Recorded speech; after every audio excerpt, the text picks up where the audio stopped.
Fala, gente, Vlog do Luna aqui. Deixa eu falar para vocês. Imagina vocês olhar para o céu e de repente um monte de luzes piscando, mancha na pele de queimaduras, população apavorada sem entender. Os militares entram na equação e tentam abafar tudo e diz que não passou de uma mera coincidência. E aí?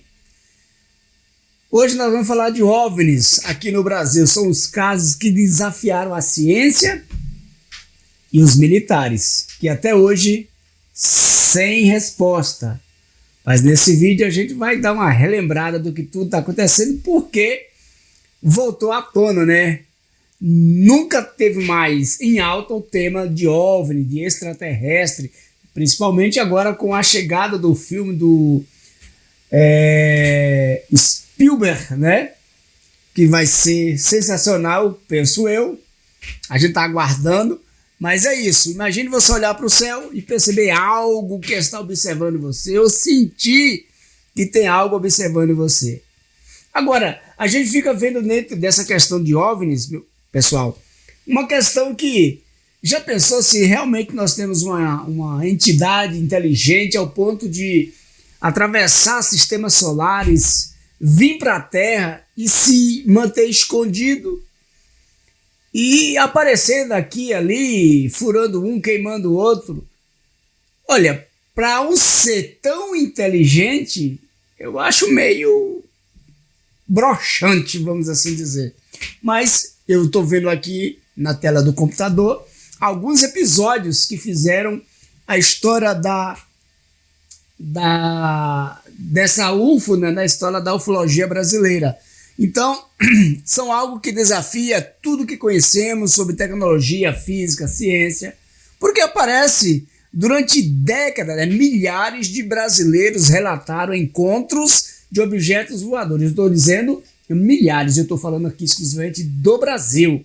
Nós vamos trazer também outros momentos de contatos imediatos em outros países. Isso não é da agora não, gente. É dos anos 1900. Então, preparado para o vídeo, vamos lá, que a gente está só começando. Falar para vocês que esses vídeos, ou que esses avistamentos já foram observados por pessoas leigas, por militares, né, por policiais. Uma força-tarefa até foi colocada à disposição, mas até hoje a gente não sabe de nada. Mesmo com relatos, né, como ultimamente nós tivemos. Mas vamos aqui. Nós temos visto aqui alguns capítulos. Nós tivemos hoje lá no Pará, hoje não, né, na década passada, de 1977, na cidade do interior do Pará, conhecida por Colares. Inclusive Colares hoje é conhecida como a cidade do ET, né? Porque teve muitas manifestações. Lá em Colares, uma pequena cidade. E eu quero falar para você, uma comunidade de pescadores, de repente começaram a ver ou avistar coisas e sentir na própria pele. Quando eu digo isso é interessante, porque algo estranho começou a acontecer. Eles relataram luz misteriosa surgindo no céu durante a noite. Pensaram que poderia ser aviões, mas perceberam que o negócio era incomum. E a gente começa a ver luz, eles viram luz descendo em várias casas, a luz piscava, subia, sumia. E o que mais interessante ficou, porque muitos ficaram com marcas de queimadura na pele. Por isso que o contexto de Colares lá conhecido como chupa-chupa. Porque a luz, segundo eles, interceptava a pessoa e no outro dia a pessoa amanhecia com algum hematoma de queimadura na pele. Ninguém soube explicar. Até hoje tem pessoas que viveram e que ainda mantêm essas queimaduras, esses sinais na pele, advindo desse evento ocorrido em 77 na cidade de Colares, no interior do Pará. E a gente começa a ver essas coisas bizarras acontecendo, né? Então, milhares de registros, a Força Aérea Brasileira esteve nesse local, fizeram investigação, observaram e chegaram à conclusão que não era nada de anormal, foi uma coisa natural, nada de tanta coisa assim. Nós vemos isso em 1986, era uma noite comum, pelo menos parecia que era comum, né? Um pouquinho depois das 8 horas, diz o relato que o radar começaram a detectar alvos desconhecidos. E aqui já é uma coisa mais séria, porque foi alvo detectado por militares, tá? E os objetos surgiam, desapareciam, mudavam de direção instantaneamente. E os militares então resolveram investigar. Mas o que aconteceu nesse dia realmente entrou para a história, porque essas luzes intensas foi conhecida como a Noite dos OVNI. Gente, tem tanta bizarrice dentro dessa questão, mas a pergunta que fica é: esses OVNI, de onde vêm? Estão aqui fazendo o quê? Imagina, como eu disse no início do vídeo, como que uma entidade tão inteligente em tecnologia, sabedoria de atravessar o universo, sistemas solares, para chegar no planeta Terra, se misturar conosco e ficar fazendo essas coisinhas aqui e ali, aparece aqui uma luz. E eu fico observando que durante todas as aparições, sempre é um pontinho lá desfocado, lá longe. Rapaz, não existe um relato de milhares de conteúdo publicado pelo particular e pelo Exército Brasileiro. Aqui eu estou falando apenas de Brasil. Não tem uma câmera, algo que pudesse pegar realmente alguma coisa que você pudesse identificar. É só desfocado, longe. E mesmo nos dias atuais, relatos de pessoas que filmam, que mostram alguma coisa, mas sempre é longe, nunca está perto, é sempre longe demais. Ah, passou aqui em cima, mas ele só mostra o que está lá no infinito, longe e tal.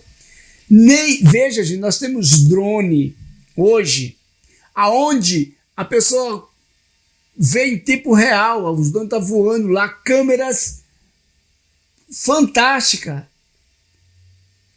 Mas ninguém nunca grava algo assim, que você diz, não, isso aqui é algo, mesmo que seja desconhecido. Não, é sempre um borrão, um negócio.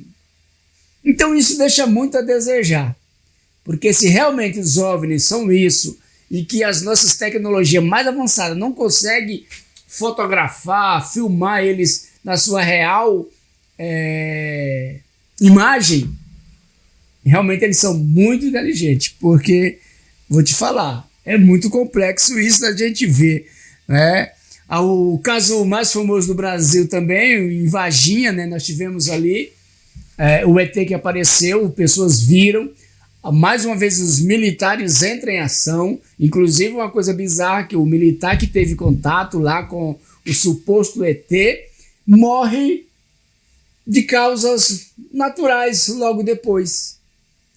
E ficou por isso mesmo. Então são bizarrices que vai aparecendo em várias localidades do Brasil. Nós tivemos também em 1957 Ubatuba. Testemunhas relataram que houve uma explosão de um objeto voador sobre o mar de Ubatuba. Então é muita coisa que vai surgindo no dia a dia que a gente precisa compreender e começar a pensar. Será que tudo isso, quando a gente observa a luz da ciência, o que diz a ciência, olha, é sempre o incógnita. E agora com a abertura desses documentos secretos liberados pelo governo americano, talvez a gente consiga chegar numa luz, mas cada vez que eles soltam documentos, mais perguntas a gente faz do que obter resposta. A gente sai com mais perguntas. Estamos vivendo em um mundo, talvez realmente, os homens de preto estejam entre nós. E quem seriam os homens de preto? Eu acho que só podem ser os próprios alienígenas que se disfarçam de homens e aparecem para apagar a memória coletiva, porque a gente nunca consegue provar nada. Então, eu creio que os homens de preto realmente existem, estão entre nós, e a gente tem uma histeria coletiva, aquela luzinha, e todos que viram, tem a lembrança, fotografa, filma, mas a imagem nunca é nítida, você nunca está próximo, você vê, quando você vê com clareza, não consegue filmar, é complicado. E a gente fica esperando agora o que o governo americano está lançando aí.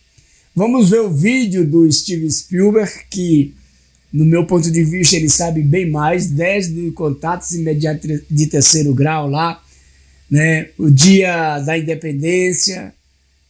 Gente, olha, tem coisa vindo por aí.